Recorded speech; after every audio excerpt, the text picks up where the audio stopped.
Every Christmas, the Duke and Duchess of Devonshire invite the children who live on their Derbyshire estate to a party in the Painted Hall at Chatsworth. The Duke has just returned from his solicitors. I've been to Curry's, and all Curry's say to me is, well, really, by and large, it hasn't been too bad. Not really too bad. You've done certain things that are quite good for the estate. But the thing is, you've come to the end of your useful life. So we've got to die, I know. You're all right. No, she doesn't matter. I mean, she does matter. I've been there. I've come to the end of my useful life. Some people think that in the last 100 years or so, the British aristocracy as a whole has come to the end of its useful life. Right, children, would you like to move upstairs, please?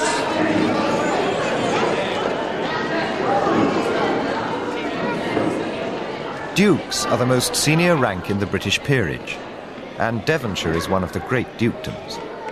These children all live in the 3 or 4 villages which the Duke of Devonshire owns, and he is said to be particularly fond of this event, so no expense is spared to give the local children a good time.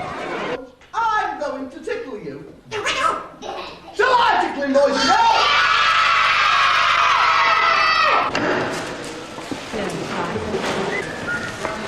Today, the Chatsworth estate has 165 staff.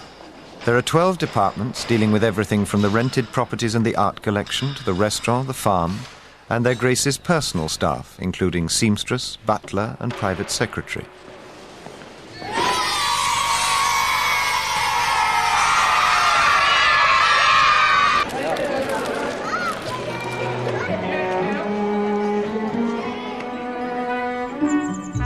Today, the Duke and his family still own one of the most extensive country estates in Britain. Chatsworth is one of the most visited stately homes, and it houses one of the largest private art collections in the country. Yet despite all this, Andrew Cavendish, the 11th Duke of Devonshire, believes that the British aristocracy no longer enjoys real wealth or influence. Well, no longer a force, largely because of tax. I mean, few aristocratic families have got money, and you can't have, I mean, why should you have obligations if all your money's been taken away? But I mean, you can say about the aristocracy in 2 words: they're a spent force. And what is the purpose of the aristocracy, or can you define an aristocrat for me? It was to look after those who lived on the land. They were great landowners. It was their job to see that their tenants were properly provided and looked after. Georgina Silcott. The landlord has got a responsibility to be a good one and meet his tenants' demands. But I repeat the words, they're a spent force, and people should realise that. Is the Duke of Devonshire right? Is the story of the British aristocracy's last 100 years one of terminal decline or survival against the odds? We must say a great big thank you to their Graces the Duke and Duchess of Devonshire for inviting us, for making it such a wonderful occasion. So we're going to do 3 cheers for the Duke and Duchess. Are you ready? 1, 2, 3. Hip, hip. Hip, hip. And best of all, hip, hip. To examine the Duke of Devonshire's claim, we've been to country houses across Britain and Ireland to ask aristocrats to tell us about their family's experience since the last quarter of the 19th century. Then, the owners of the great country estates were still confident in their view of themselves as the ruling class.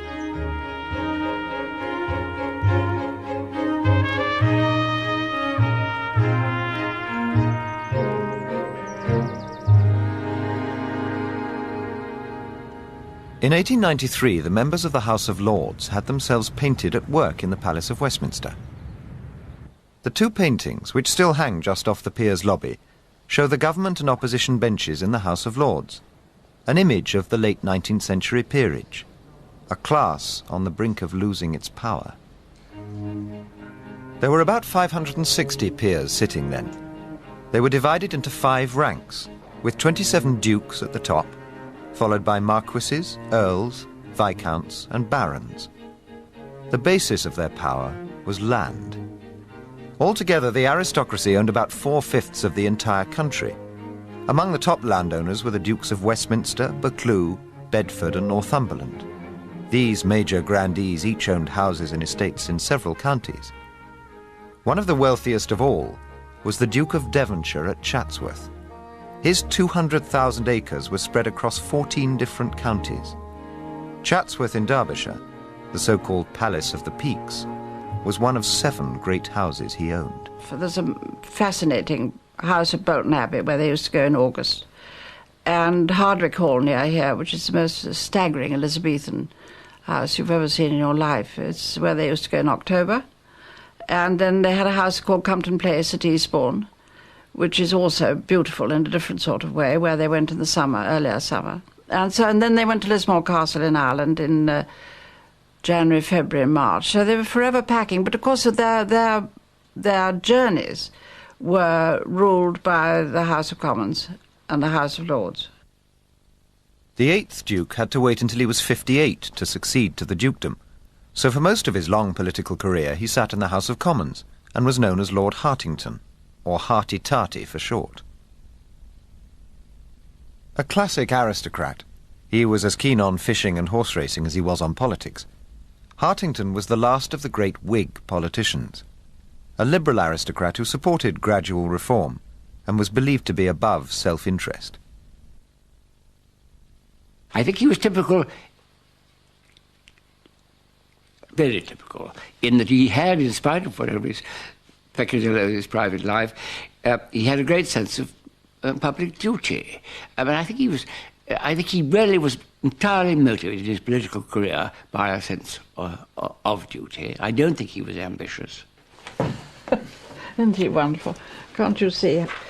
When he was asked in the cabinet, should we do this or that, he used to have long silence, and he used to say, far better not. I should think that people could learn from him now, don't you think? Hartington actually refused Queen Victoria's offer to be Prime Minister on 3 occasions. But he was a minister in numerous governments, and a rival of Gladstone and Chamberlain as the leading Liberal politician of the day. The other great aristocratic politician was the Marquis of Salisbury, who was Tory Prime Minister for 14 years. He shared the concern of many peers that the growth of democracy was undermining the power of the landed classes. In 1884, a bill to give more people the vote was vetoed by the Lords. There were widespread public protests, including a massive gathering at Hyde Park. Amid calls for the abolition of hereditary peers, the bill was passed.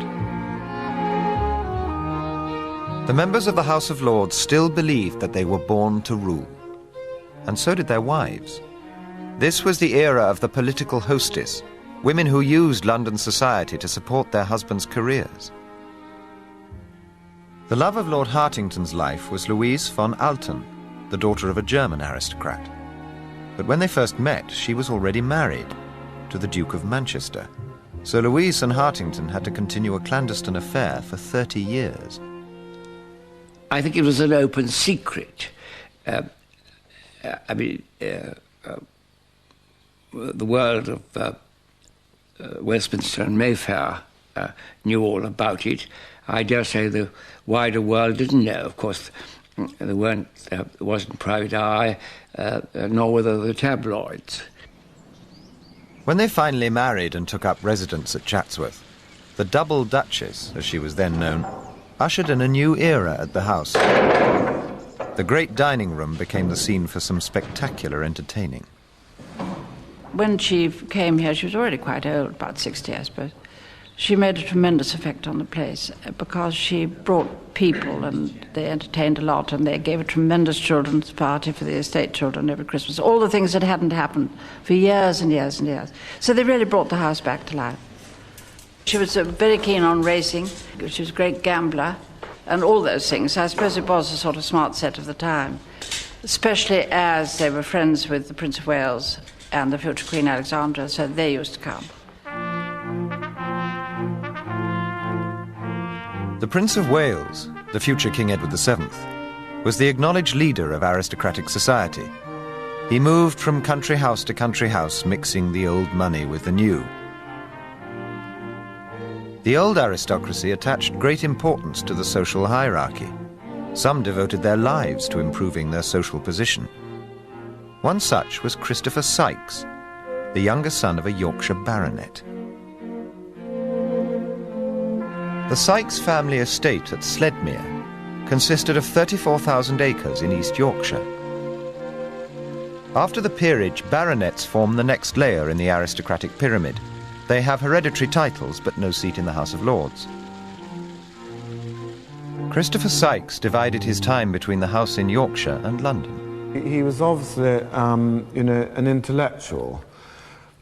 That was one side of his life. But the other side was he would go to London and leave what he considered to be a totally idle, useless life, going round from party to party, trying to sort of ingratiate himself into a higher society. Because younger sons didn't inherit, their marriage prospects weren't good.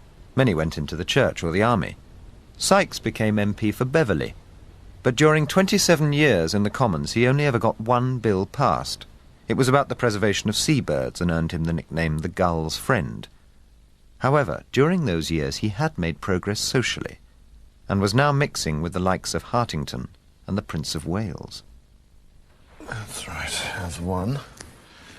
The present Christopher Sykes, also a younger son of the family, is fascinated by his great-great-uncle's story. Now, these relate to the time when he became a very close friend and confidant of the Prince of Wales, later Edward VII, who he met in the 1860s. And they became very, very firm friends. This would be a Goodwood racing party. And wherever the Prince went, Christopher was always there, you see. That is a shooting party at Wynyard. The Prince of Wales is there, wearing a Homburg hat, with Christopher right in the middle again. Another house party at Sandringham, with a lot of foreign royalty. Prince Edward of Saxe-Weimar, the King of Portugal, Prince Nicholas of Greece, Prince John of Glucksburg, wherever that was. Don't know what's become of him. And on the end of the royal lineup, the now ever-present Christopher Sykes.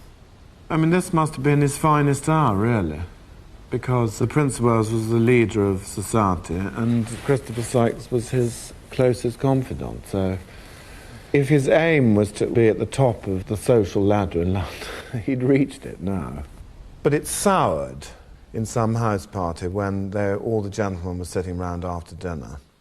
And the Prince of Wales suddenly took it upon himself to pick up his glass of brandy that he was drinking and tip it over Uncle Christopher's head. When the brandy landed on his hand, trickled down his face to the golden beard, Christopher showed a rare thing, an excess of presence of mind. Not a muscle moved. Then, after a pause, he inclined to the Prince and said, without any discernible trace of arrogance or amusement, "As your Royal Highness pleases." The effect of this is recorded as being quite indescribably funny. The whole room burst into violent paroxysms of laughter, and no one laughed more heartily, and certainly not more loudly than the Prince. Laughter begat laughter. The jest was prolonged till the very act of mirth was unbearable. Christopher dripped. Without a smile on his face, he made no effort to mop up the tiny rivulets of spirit. The brandy had been poured by a royal hand. It was sacred. And I'm afraid, having done that, things just went from worse to worse. It wasn't a glass of brandy, it was a whole decanter that would go over his head. They used to push him under a billiard table after dinner and sort of hunt him with billiard cues. As well as being humiliated by the royal set, Sykes was left virtually bankrupt by his efforts to entertain the Prince. In that respect, he was not alone. The extravagant demands of high society left many aristocrats deep in debt. In the 1870s, the owners of the great landed estates faced a new threat to their fortunes, a prolonged agricultural depression. The Wolseley estate in Staffordshire is one of the oldest in England. Some of the land here was held by a Wolseley in King Alfred's day. 1,000 years and several Wolseley halls later, and the family is still here. It is now the home of the 11th baronet. Sir Charles Wolseley has not only inherited a title and a remarkable lineage, but also the long-standing family tradition of being seriously hard up. Indeed, the family had been short of money since the 5th baronet. The 6th was a big gambler and high liver. The 7th spent it all on his radical endeavours. The 8th didn't do very much, didn't live very long. The 9th inherited the land, but no money. The 9th baronet was the archetypal Victorian gentleman. A brilliant horseman, he played in the first ever polo championship in this country. Sir Charles served in the Staffordshire Yeomanry. The present Sir Charles, his great-grandson, was in the same regiment. It's just one of many curious parallels between the lives of the two Sir Charleses. He inherited about the same age as I did. He inherited debts rather than capital. Apart from the land, I did the same for estate duty. And we set about resolving it in different ways, neither more successful than the other, it seems, thus far anyway. The agricultural depression forced the 9th baronet to sell off property and land from the family estate. As agricultural incomes fell, many landlords like Sir Charles had to reduce the rents they were demanding from their tenant farmers. The garden park business which the present Sir Charles started was a victim of the 1980s recession, and today the entire Wolseley estate, in the family for over 1,000 years, is on the market. And the parallels between the two Sir Charleses go on. Sir Charles the 9th baronet married an American, Anna Murphy of San Francisco. And it was the story of that marriage which brought the present Sir Charles together with his American wife, Jeannie Brown. I was researching a book on American heiresses who married into the British aristocracy between 1880 and 1905, and came across Sir Charles Wolseley, who married Anna Teresa Murphy in 1883, so I wrote to the Wolseley of the day. That's how it all began. Jeannie Brown didn't just gain access to the Wolseley papers. She fell in love with Sir Charles and then married him to become the second American Lady Wolseley. The family letters she is still studying confirm the 9th baronet's motive for marrying the American Anna Murphy. He was just chronically short of money. He would never have remotely considered getting a job. Gentlemen sort of didn't do that. And so one of the few options left to him, other than selling off the estate, was finding someone to marry who had a little bit of money. And she had more than a little. She had quite a lot.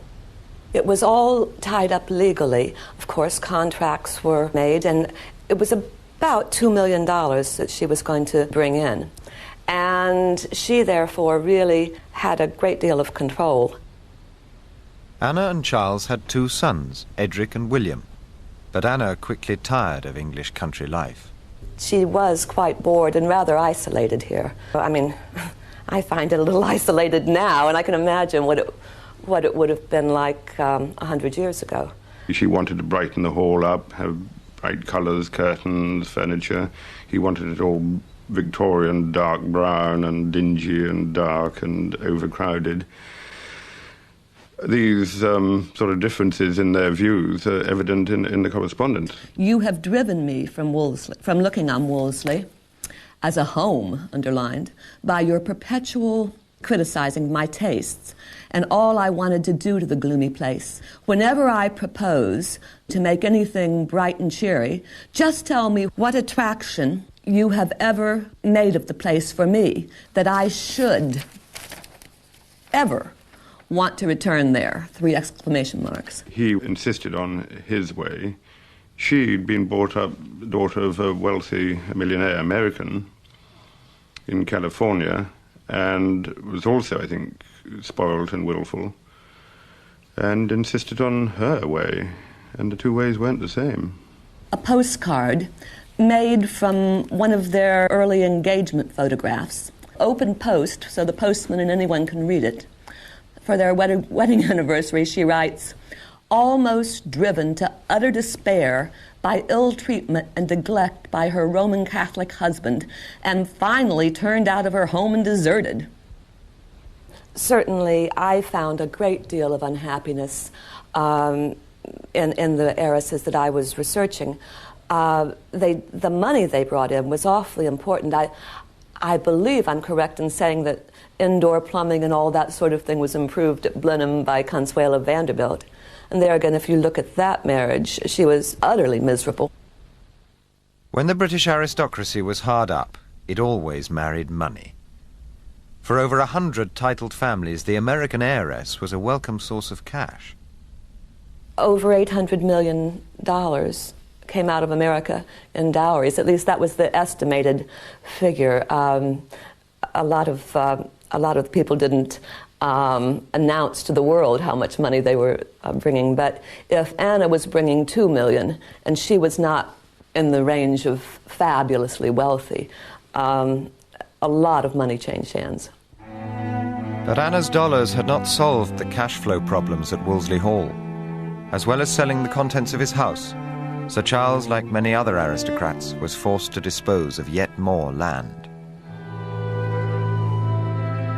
Just as land was no longer always profitable, so it became the source of increasing political trouble for the British aristocracy.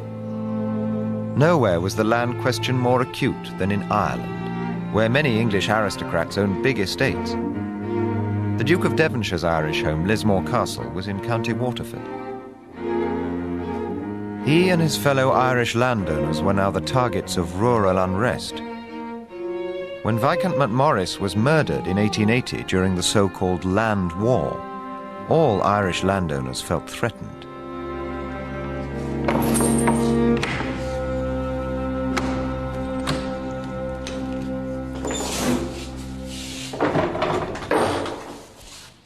Sir Jocelyn Gore Booth, owner of Lissadell in County Sligo. Well, at last I've succeeded in opening the front door. This is where the carriages used to arrive. I've always been intrigued by the way in which this porch was built. And if you look up at the windows, which after all are, 8 feet above ground level at the bottom, they still have these substantial iron bars. I would imagine were put there to make sure that if there wasn't a difficulty locally, it wasn't that easy to get into the house. And the doors themselves, which, as you can see, are considerable height, I have no idea what it is, 20 feet, that sort of thing, they would have been closed at night, both sides. And these massive bolts would have been dropped to make sure they didn't blow open. And then in addition to the bolts, and I'm not going to try this, I'm afraid, because they no longer work, these vast wooden beams would have been lifted across the doors to secure them there. So there really was no question of getting in once the doors were shut and barred.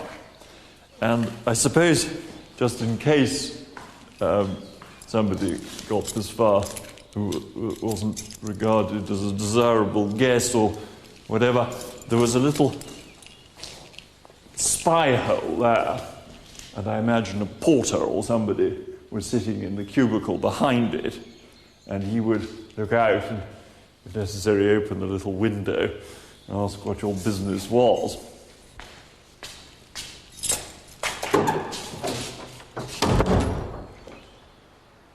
Lissadell is one of the most romantic of Irish country houses.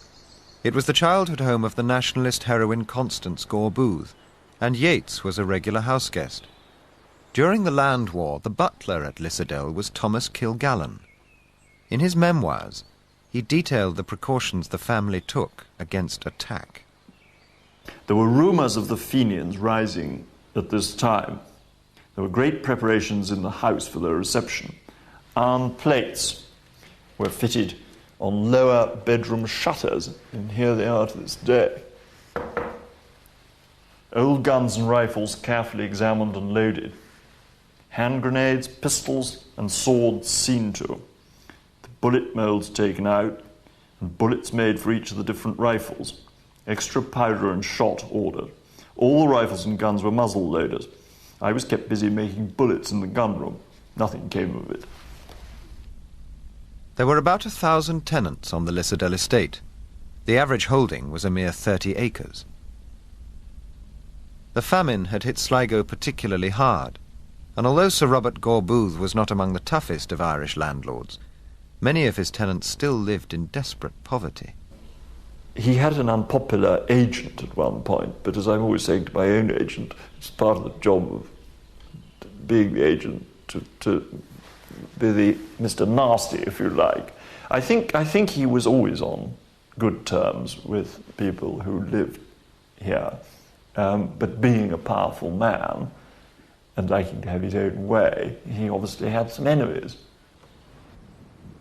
During the land war, any big house was a likely target. At Lissadell, they received one of the so-called Captain Moonlight letters, which were sent as a threat to many Irish landlords. My dear Lucifer, I must inform you that you have the poorest tenants in Ireland, and all owing to your bad treatment. But do you see, bad? The time has come that, by God, we don't care for man or the devil, is that you are stuck in Lissadell like the devil in hell. But I'll meet you like Parson Bell. On the reverse side of the sheet of paper was a sketch of a coffin, marked died 1882, and the words Captain Moonlight printed in large letters. That must have sent a shiver down his spine, I suppose. The biggest shock for the British establishment came with the Phoenix Park murders in 1882. Frederick Cavendish, Lord Hartington's younger brother, was set upon and killed a few hours after he arrived in Dublin to be the new Chief Secretary. Ireland now dominated British politics. The painting in the Lords actually depicts the famous Home Rule debate in 1893. It was in this debate that the Liberal peers, led by Lord Hartington, joined forces with the Tories under their leader, Lord Salisbury, and defeated Home Rule. He was wrong over Home Rule. He was wrong for perfectly good reason, which was that he thought that Ireland, separate from the United Kingdom, would suffer materially, and I think that's probably true to say that it has done. I mean, but man doesn't live by bread alone, and he didn't see the strength of nationalism. Irish landowners were saved from Home Rule, but over the next 10 years a series of new laws encouraged them to sell land to their tenants. At Lissadell, the Gore Booths eventually reduced their estate from 30,000 to 3,000 acres. Sir Henry Gore Booth, son of Sir Robert, devoted less time than his father to public affairs and estate management and concentrated instead on his own private obsession, travel and exploration. With his butler Kilgallen as steward, Sir Henry made a series of Arctic voyages, hunting whales and bears as he went. I think it might be interesting to describe the incident of the bear, because obviously in the Arctic you come across bears quite often, and on one occasion my great-grandfather, who was quite a keen shot, got a bear in his sights, pulled the trigger of his rifle, and the trigger didn't do what it should. The rifle just clicked, and the bear was obviously fairly close. And the story is that Kilgallen, faithful to the last, got hold of another rifle, shot the thing between the eyes. Anyway, here is the bear, which was brought back to Lissadell and stuffed. It's been given some cosmetic treatment recently. The feet had fallen off when it was used by my father and his brothers and sisters to negotiate their bicycles around the hall. But there is the bear, and we're proud to have him. Travel to exotic locations was fashionable among Victorian aristocrats. Egypt was a popular destination. Christopher Sykes went there, as did the Duke and Duchess of Devonshire. Others went to Africa and India. It seemed that many aristocrats were choosing to escape the increasingly competitive business of public life for the thrills of travel and exploration. Sir Henry Gore Booth's greatest Arctic adventure was a rescue mission. He had a great friend called Lee Smith, who'd gone off to the Arctic in a separate vessel called the Era in, I think, 1881. And Sir Henry had said jovially, while walking down Regent Street or whatever, "Oh, if you aren't back by such and such a date, I'll come and rescue you." And, of course, he didn't return by such and such a date, so Sir Henry felt in honour bound to go and rescue him. So he got hold of this boat, and off he went. And eventually he met up with Lee Smith, whose boat was completely fast in the ice, and brought him home. And in gratitude, Lee Smith gave Sir Henry his boot, which survives to this day, rather like the bear over there, the boot worn by Mr. Lee Smith in Franz Joseph Land, where he went in 1881 and 82, owing to the loss of his yacht Ara, with nearly all his provisions. They lived principally on walruses and bears. Must have been an anxious winter, don't you think? And aristocrats didn't just travel for fun.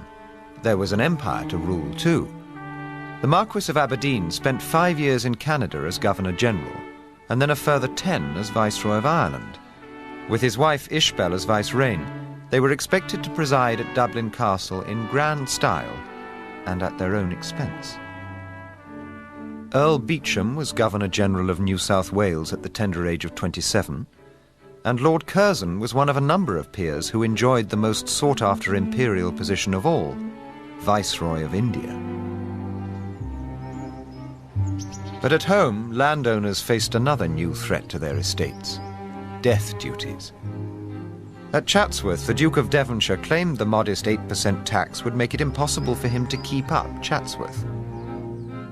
The Duke of Richmond and 50 other peers signed a petition complaining about the disastrous effects of the new tax.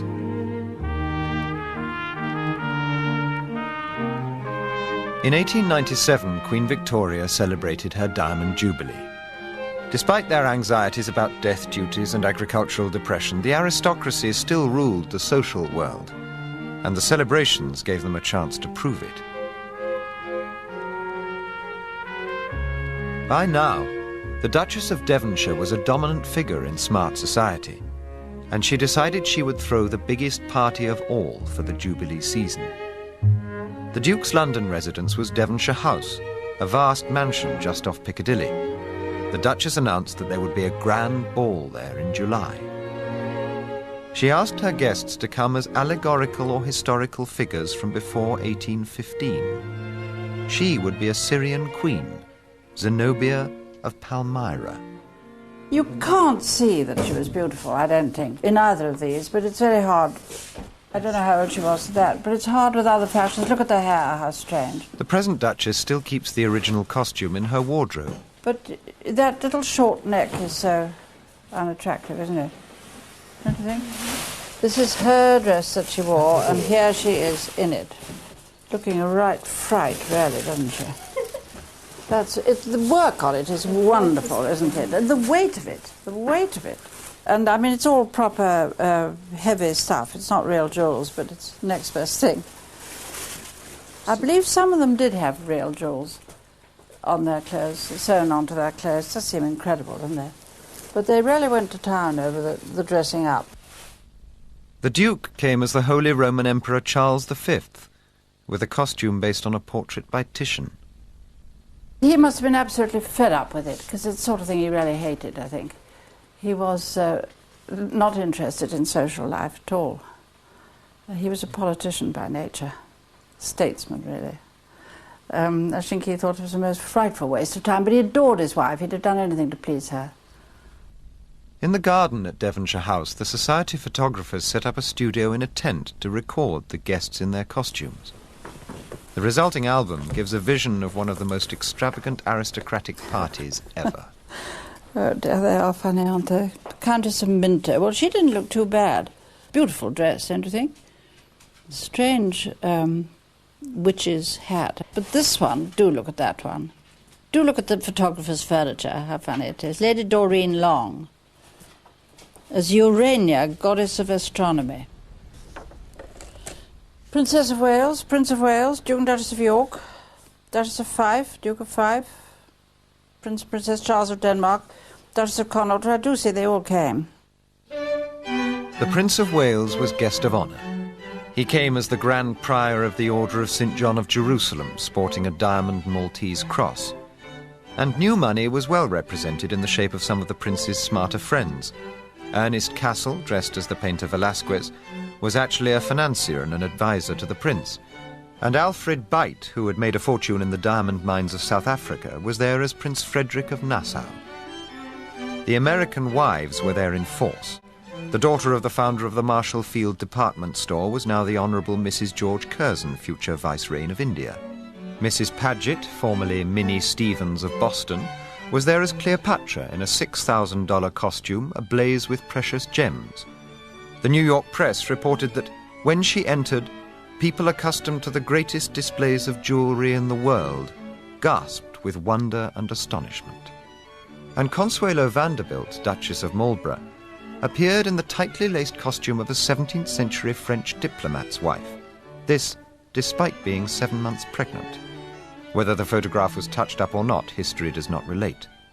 Faced with the style of these American women, the Old English aristocrats were not to be outdone.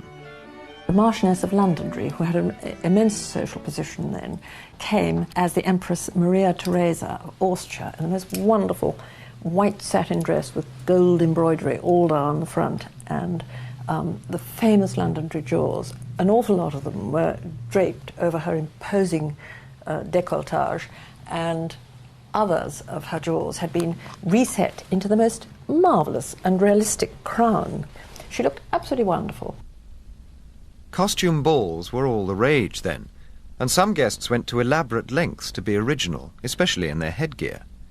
Mrs. Asquith appeared as an oriental snake charmer, complete with a papier-mâché snake on her head.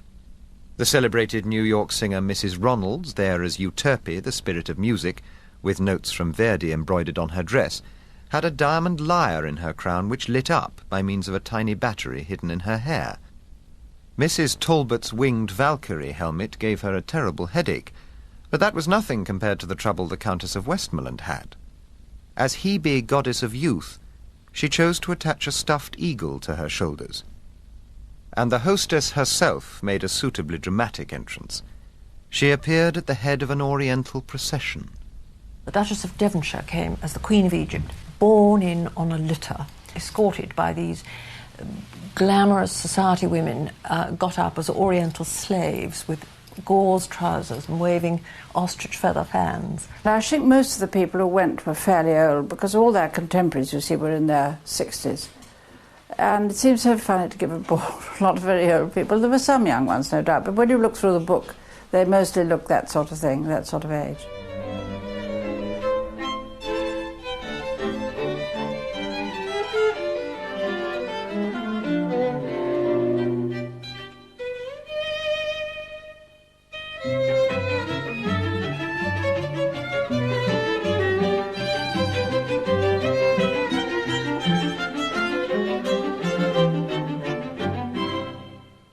That's terrific. Duchess of Devonshire's ball.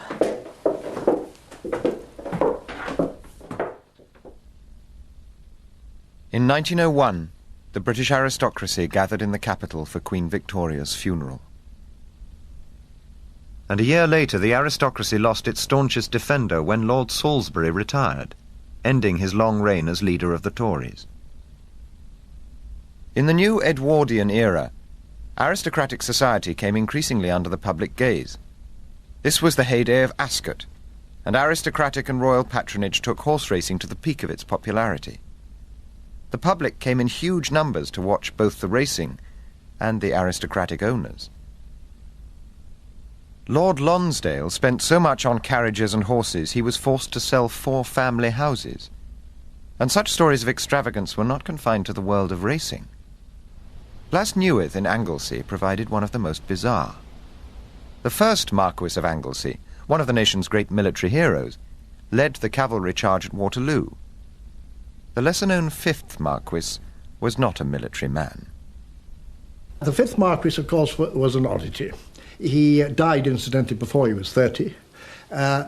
He may have been illegitimate. We're not at all certain about that. But he was a very odd fellow, and he was extremely well off because the family was in those days. There was an enormous amount of property and so on. And he spent a very, very large amount of money on clothes, which he loved. I think he had 400 pairs of pyjamas and 300 waistcoats and that sort of thing, most of which were never worn. And he bought all sorts of things funny. But he was mad keen about the theatre. And he started here in what had been the big chapel, which doesn't exist anymore, a full theatre. And he used to pay the famous actors and actresses from London to come and play second to him. Whatever the show, the Marquis himself took the lead. He frequently adapted the script to include his party piece, a solo number called the Butterfly Dance. There is no surviving account of quite what the Butterfly Dance was. And there's Red Riding Hood. And of course, at the bottom, in scene 4, the Marquis of Anglesey will introduce his snow dance. I wonder what that was like. And then there were other things like this, Miss Brown's Trouble, the Marquis of Anglesey's company, a screamingly funny farcical comedy, produced under the personal direction of Mr. Alex Keith, who was one of the great people in the theatre at that time. One of his favourite roles was Queen Eleanor, a part which demanded a particularly voluptuous outfit. As the performances and costumes became more and more elaborate, the dancing Marquis spent more and more money. He even took his shows on tour abroad, giving audiences in Berlin and Dresden the chance to enjoy the famous butterfly dance. Naturally, the Marquis chose a woman of real beauty to be his wife. The woman who the 5th Marquis married was my grandmother, Lily, who is the beautiful lady in this rather unusual pastel portrait. She was strikingly beautiful, with this wonderful, wonderful Titian red hair and very, very pale skin. While they were on honeymoon in Paris, she stopped to admire the window display of the famous jeweller's shop called Van Cleef & Arpels. And the highly extravagant 5th Marquis immediately walked into the shop and bought the entire window display, which would have been lovely for her had he not forced her to sleep wearing all the jewellery. It turned out that he had a complete fetish about jewels. The closest the marriage ever came to consummation was that he would make her pose naked, just covered from top to bottom in jewels, and she had to sleep wearing the jewellery. The marriage only lasted 6 weeks, and she came, running home. I think she had a pretty miserable time, really. His theatrical exploits eventually led the Marquis into serious debt.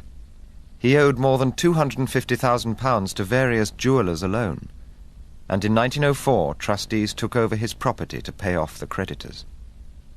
When the great Anglesey sales came, which lasted 47 days, the jewellery only made £30,000 or something. It was expected to make £300,000, so that was false.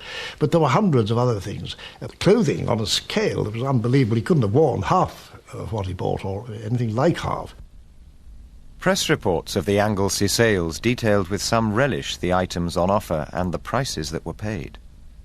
Lord Anglesey's coronation robe in crimson velvet with coronet was sold yesterday at Anglesey Castle for £59. An open-work paste dog collar, £5, 10 shillings. A flexible ditto, £6, and a flexible ditto. And 2 others, £5, 10 and £5.50 respectively, etc., etc. In the end, he lost a lot, yes. Yeah. Just from complete extravagance. He's quite a character, wasn't he? The dancing Marquis, I love it. Such stories only confirmed the growing public view of the aristocracy as profligate and indulgent. In 1906, when Asquith and the Liberals won a landslide victory at the polls, the landowners feared an attack on their interests. It was Lloyd George's 1909 budget which provoked the inevitable showdown. He proposed some modest land taxes to raise money for pensions and the Navy.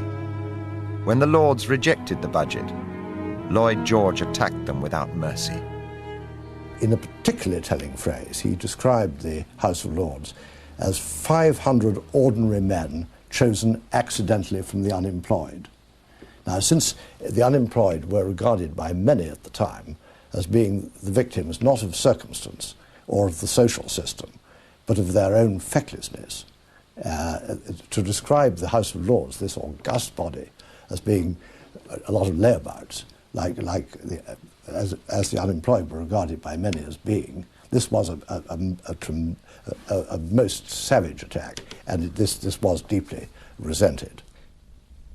The Lords' rejection of Lloyd George's budget led to a 2-year constitutional battle over the powers of the upper house. In a series of bravura speeches, the Chancellor offered a powerful critique of the whole system of land ownership.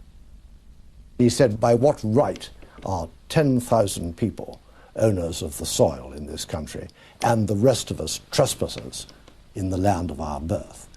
This was powerful stuff. In the so-called Peers versus the People election of 1910, posters went up all over the country ridiculing their lordships. The dukes were depicted as bloated, money-grabbing fools dressed in their coronets and ermine. After 2 election victories, Lloyd George prevailed over the Lords and his budget was passed. The resulting Parliament Act did not in fact diminish the power of the upper house much at all, but the aristocracy had suffered an irreversible blow. Its claim to be the governing class was at an end.